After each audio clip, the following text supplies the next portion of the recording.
Hosanna, Alléluia. Hosanna, Alléluia.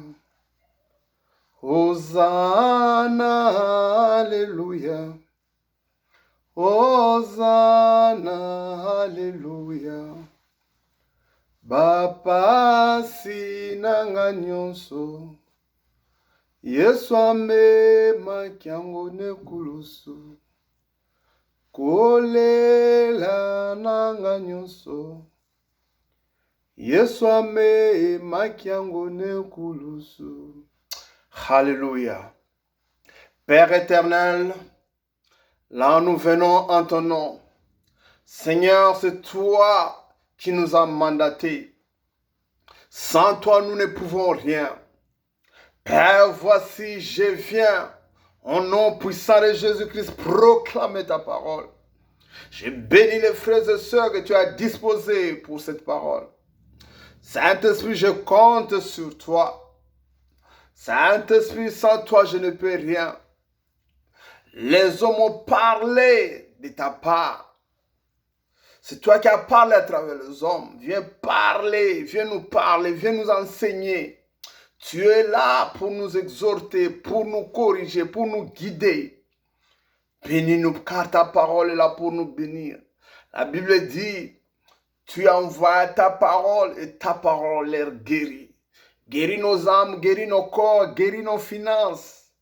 Guéris la vie de quelqu'un, restaure la vie de quelqu'un. Au nom puissant de Jésus-Christ. Merci pour ces instants. J'ai ainsi prié au nom qui est élevé au-dessus de tous les noms. Ça, c'est le nom de Jésus-Christ, crucifié et ressuscité. Je dis Amen. Je dis Amen. Shalom, shalom, shalom, peuple de Dieu. Moi, c'est Pasteur Freddy, votre orateur d'aujourd'hui. Je vous parle déjà depuis New York. Que Dieu vous bénisse. Nous sommes ici pour soutenir l'œuvre que Dieu a donnée à son serviteur Fiston Bemba. D'ailleurs, je l'ai dit, comme la Bible dit à toi, frère Fiston, évangéliste Fiston, ministre de Dieu, la Bible dit ne minimisez pas les faibles commencements. Tu obéis à ce que Dieu te dit. Aujourd'hui, tu commences comme ça, tu ne sais pas demain. Et nous, hommes de Dieu, c'est une bénédiction pour nous. Je salue tous les hommes de Dieu qui ont prêché avant moi. Vraiment, Dieu a vraiment équipé son peuple pour les bénir. Vous êtes une bénédiction pour le peuple de Dieu et pour moi-même. Donc, comme je disais, je suis pasteur Freddy depuis New York pour soutenir cette convention, pour entrer dans cette vision donc, qui est intitulée « Que la Bible parle » et qui a comme sous-thème « Convention des révélations ». Moi-même, l'Esprit de Dieu a mis dans mon esprit de nous parler de la parole prophétique. Comme c'est la Bible qui parle, l'Esprit m'a amené dans le livre de Genèse. Nous allons lire Genèse chapitre 1, verset 1 à 3.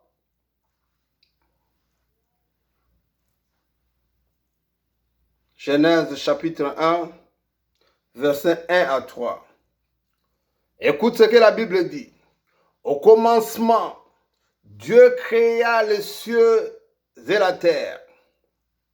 La terre était informe et vide.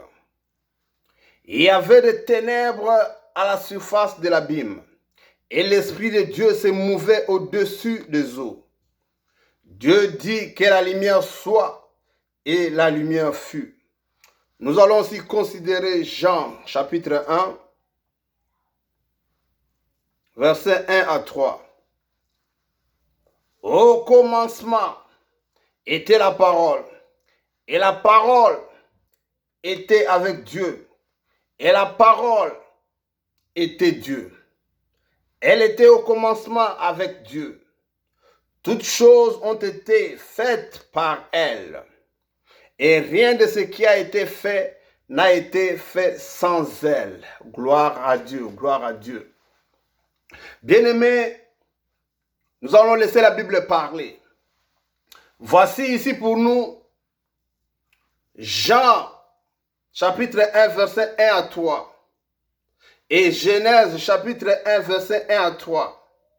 Trop de coïncidences, j'étais déjà flatté pour ça. Les deux versets commencent par dire au commencement. Et je n'ai pas décidé de moi-même, je crois que c'est par le Saint-Esprit de lire versets 1 à 3. Quand nous allons dans Jean, la Bible dit, au commencement était la parole. J'ai la confidence parce qu'il y a des hommes de Dieu qui ont palpé ces versets. Gloire au Saint-Esprit. Jean 1 dit, au commencement était la parole. La parole était avec Dieu et la parole était Dieu. Frères et sœurs, ici nous comprenons que Dieu c'est sa parole. Quand on dit la parole de Dieu, là nous sommes en train de parler de Dieu lui-même. Vous comprenez? Alors, si Dieu est la parole, voici ce que dit Genèse maintenant. Genèse dit, au commencement, Dieu créa. Si Dieu est la parole, nous comprenons ici ensemble qu'au commencement, la parole créa. Vous comprenez avec moi? C'est déjà aussi une révélation. Maintenant, l'Esprit de Dieu va te demander comment tu traites la parole de Dieu. Parce que la parole de Dieu, c'est une personne. Une personne doit être aimée, une personne doit être côtoyée. Mais voici une des grandes choses que le diable est en train de faire dans nos vies. Il fait un effort de nous garder loin de la parole de Dieu. Frères et sœurs, je suis pasteur, je prêche presque chaque dimanche. Et laisse-moi vous dire, quand je médite la parole de Dieu, je suis riche en parole, riche en esprit. Quand il m'arrive que je suis trop occupé, trop à faire avec les enfants, avec le travail et autre chose, que je n'ai pas eu beaucoup de temps pendant la semaine pour aller dans la Bible, je me sens aussi sec spirituellement. Pourquoi? Parce que je n'ai pas côtoyé Dieu. Je n'ai pas côtoyé la parole. La parole est une personne. Une personne doit se sentir aimée. Nous devons aimer Dieu. Dieu doit se sentir aimé. Le livre de Néhémie 8:10 nous dira que la joie de l'Éternel, c'est notre force. Donc toi et moi, nous devons rendre Dieu joyeux pour être fort.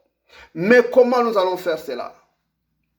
C'est en le côtoyant, en l'écoutant, en l'aimant, en l'adorant, en le louant. C'est comme ça que nous allons recevoir des révélations, la connaissance, la bénédiction.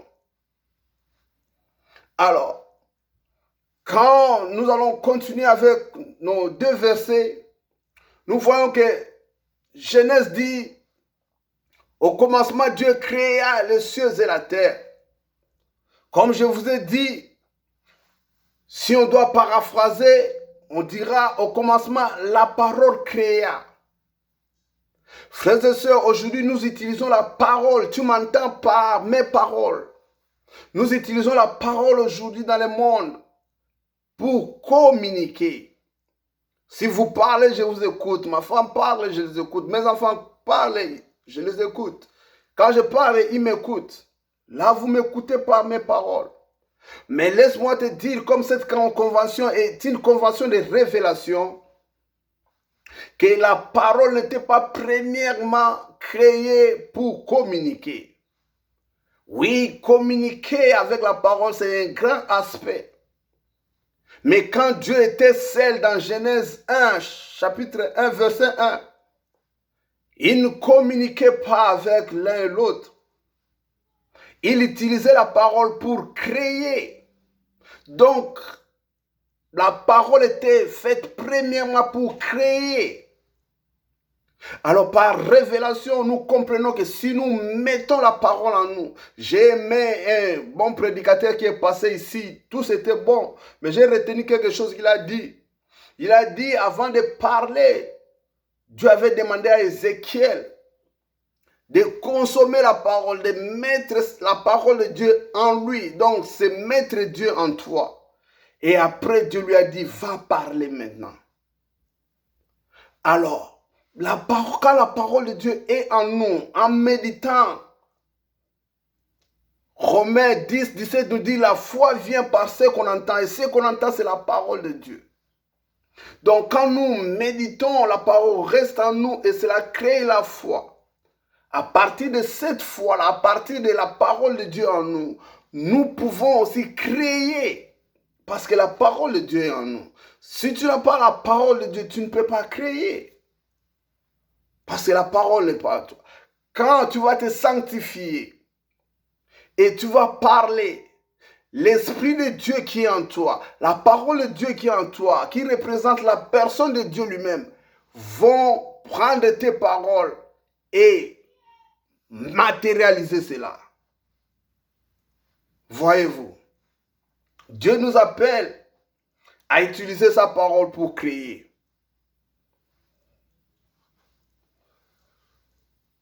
Et déjà, Genèse nous présente le Saint-Esprit dès le début.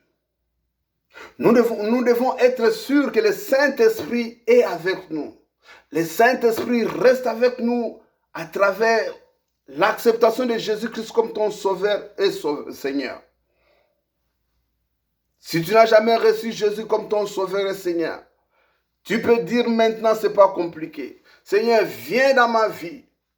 Viens vivre ma vie. Tu es mort pour moi, je vais vivre pour toi. Il viendra.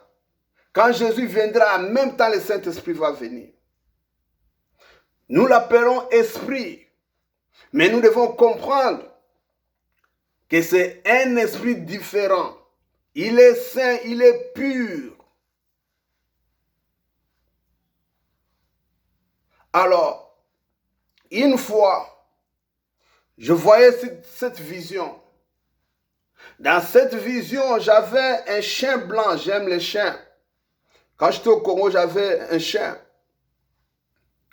On les appelle best friend, meilleurs amis. Ils ne trahissent pas. Alors, dans cette vision, j'avais un chien très blanc, pas de taches. Alors, je me voyais en train de faire marcher mon chien dans un terrain de football. Alors, j'ai lâché la corde pour lui donner un peu de l'espace. Et j'ai vu mon chien entrer dans la forêt.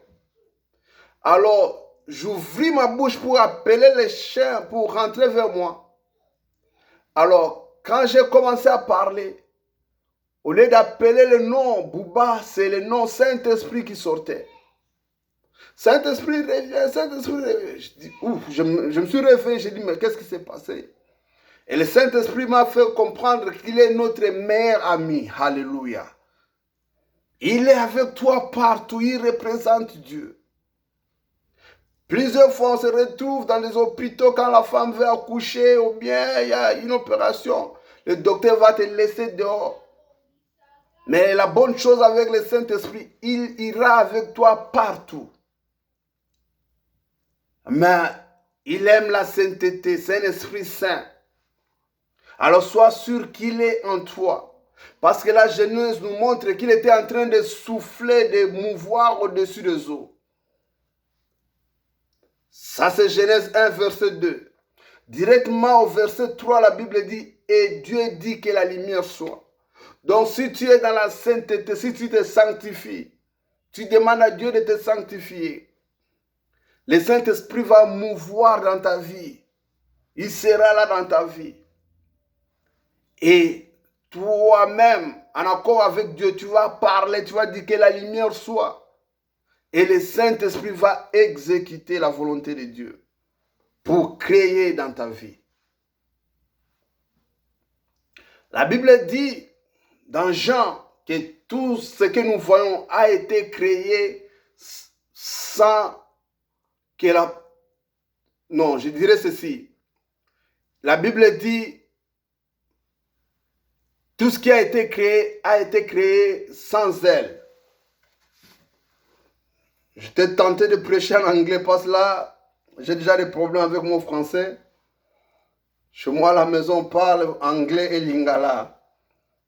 La Bible dit dans Jean 1:3, toutes choses ont été faites par elle, et rien de ce qui a été fait n'a été fait sans elle.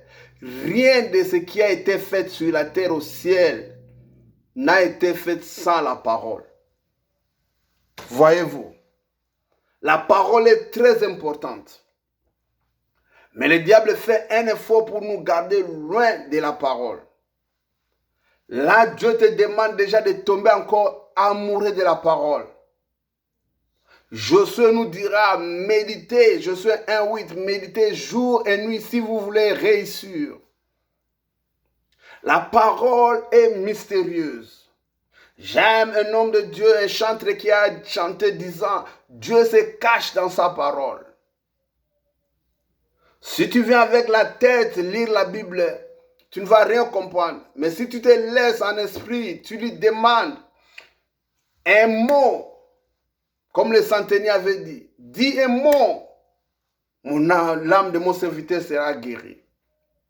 David venait de la guerre à l'ouest. L'ennemi est venu de l'est, il a kidnappé tout le monde, et les animaux, et les enfants, et les femmes.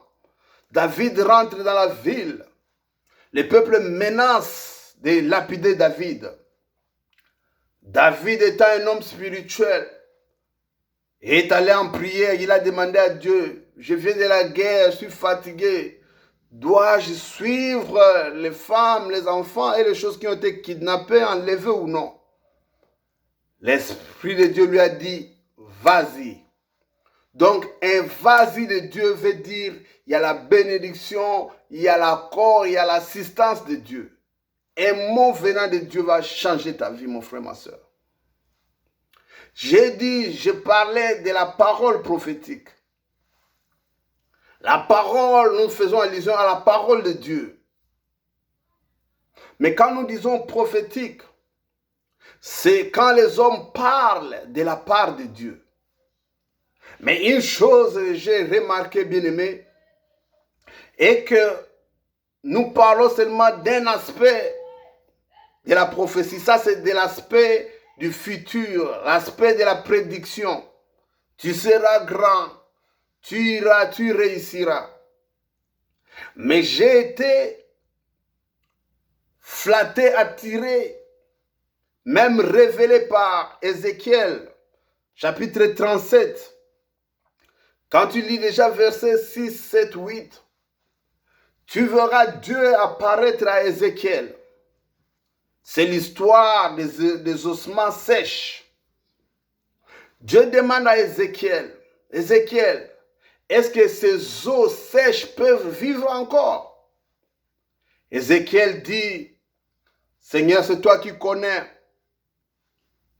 Alors Dieu va dire à Ézéchiel, prophétise maintenant sur ces os secs. Frères et sœurs, Dieu veut nous révéler quelque chose ici. Parce que nous nous sommes accrochés à un aspect seulement de la prophétie. C'est l'aspect du futur. Mais comment ici Dieu dit à Ézéchiel de prophétiser au temps présent? Ézéchiel a prophétisé. Dieu lui a dit que la chair, la peau, les veines, les nerfs et tout ça, que cela revienne. Ézéchiel a prophétisé. Prophétiser veut dire parler. Alors, quand je dis parler, je suis en train de penser de Genèse, chapitre 1, verset 26, où Dieu a dit, créons l'homme à notre image. Frères et sœurs, nous avons la foi, Dieu nous appelle à une marche de foi. Mais nous devons aussi utiliser notre intelligence. Quand la Bible dit Dieu dira, créons l'homme à notre image. Quelle est l'image de Dieu? Moi, je pense que Dieu parlait de l'esprit. Parce qu'en ce que je sache, les animaux n'ont pas d'esprit. Il y a Dieu qui est esprit et il y a l'homme qui est esprit qui vit dans un corps. Oui, nous sommes des esprits, nous vivons dans un corps. C'est comme une lettre dans un enveloppe. Alors, à l'instant, si mon esprit sortait, la personne va tomber. C'est ce que Job 32:8 dit. Job 32:8 dit, en réalité, dans l'homme, c'est l'esprit. La Bible dit, Dieu est esprit. Jean 4:24. Dieu est esprit. Et en réalité, dans l'homme, c'est l'esprit.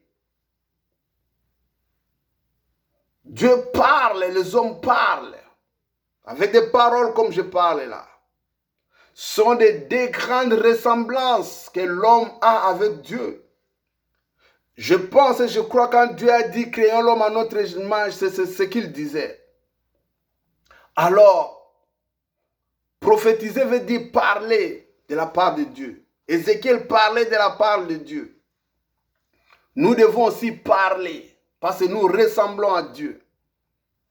Mais nous devons parler dans la foi et dans la prière.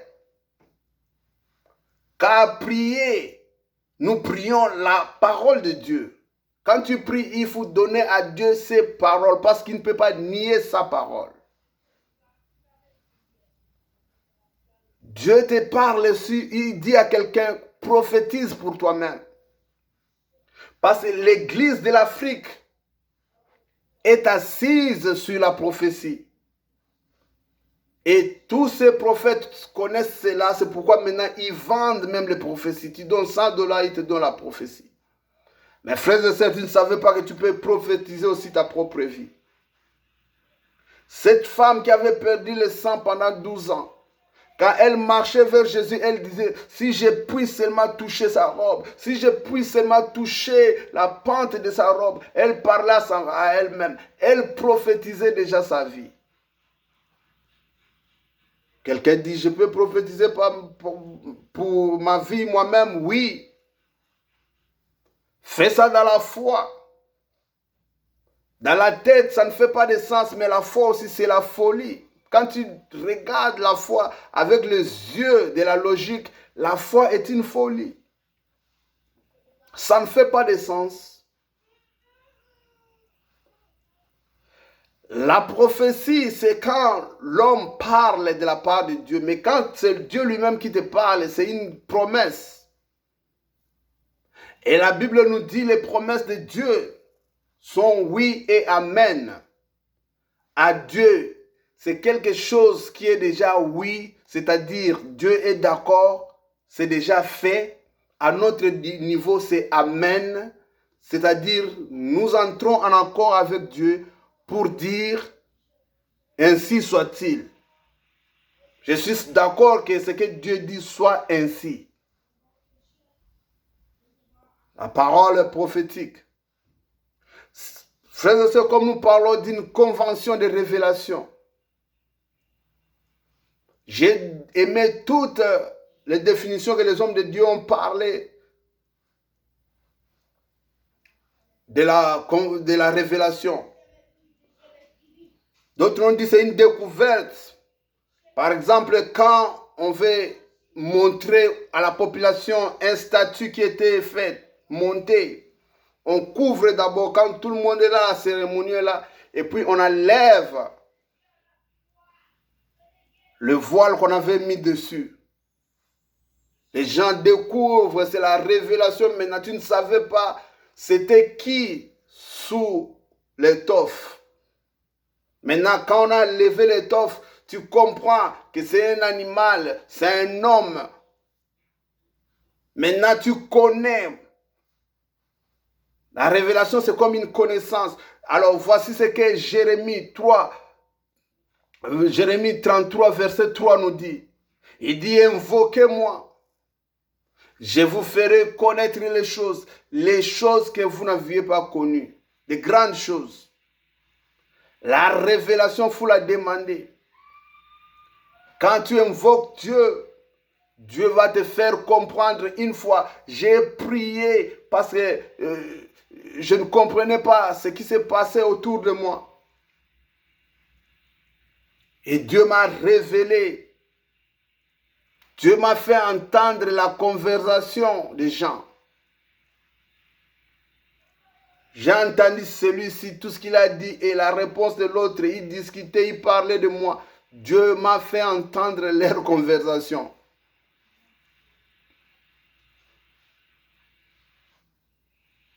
Frères et sœurs, l'objectif de ce message, c'était de te ramener dans la Bible. Parce que c'est la Bible qui parle maintenant. Et Dieu aussi voulait te faire comprendre, comme Matthieu 18 dit, que ce que vous lierez sur la terre sera lié en haut. Ce que vous délierez sur la terre sera délié en haut. C'est en entrant en communion avec Dieu. C'est en prophétisant pour toi-même. Voici ce que dit Romains 4,17. Romains 4,17 dit, Dieu appelle ce qui n'existait pas comme s'ils existaient. C'est en déclarant. Prophétiser, c'est parler, c'est aussi déclarer les choses. Ils appellent les choses qui n'existaient pas comme s'ils existaient. Souvenez-vous, il a dit que la lumière fut, la lumière n'était pas là, la lumière est venue. Parle aussi pour ta vie. Prophétise aussi pour ta vie. Tu verras les choses. Aujourd'hui, les gens dans le monde appellent ça le sens de la positivité. Il faut penser positif, rester positif. Mais nous, en tant que les hommes de la foi, nous savons que c'est déclarer les choses. Vous voyez, les gens dans le monde, ils appellent le Saint-Esprit sixième sens. Parce que nous avons 5 sens. Quand tu sens le parfum, l'oignon. Tu touches, tu sens que ça c'est un bois, c'est un métal. Tu entends, tu sais que c'est un chien, c'est un oiseau. Nous avons 5 sens. Mais il y a un 6e sens. Nous savons que c'est le Saint-Esprit. Tu connais, tu ne sais même pas comment c'est entré cette connaissance-là. Mais les hommes du monde, ils ont aussi ce sens-là parce que Dieu nous a créés à son image. Nous avons tous cette chose-là, mais il faut la développer dans la prière, dans la méditation de la parole, dans la sainteté, dans la crainte de Dieu. C'est ce que j'allais nous amener. Rentrons dans l'amour de Dieu. Sanctifions-nous. Déclarons les choses pour nous, pour nos enfants, pour nos familles. Et nous verrons la gloire de Dieu. La Bible dit, si vous croyez, vous verrez la gloire de Dieu. Ça c'est dans Jean 11, 41. Quand je dis la parole de Dieu, Jésus dit dans Jean 6, 63 que mes paroles que je vous donne sont esprit et vie. Frères et sœurs, pensons à cela. Qu'est-ce que cela signifie? Un esprit ne meurt jamais. Un esprit a toutes les dimensions. Alors il dit c'est esprit et vie. Jésus dira dans Jean 10, 10 que le diable vient pour tuer, mais moi je suis venu vous donner la vie et la vie en abondance. Dieu veut que nous ayons la vie en abondance. Frères et sœurs, que Dieu vous bénisse. Merci parce que vous m'avez écouté. Partagez, car cette parole n'est pas ma parole, c'est la parole de Dieu. Ça va bénir quelqu'un. Que Dieu nous bénisse. Je dis merci à Dieu. Merci à Frère Fiston. Merci à tous les hommes de Dieu. Merci à tous les enfants de Dieu. Que Dieu nous bénisse. Bye bye. Merci.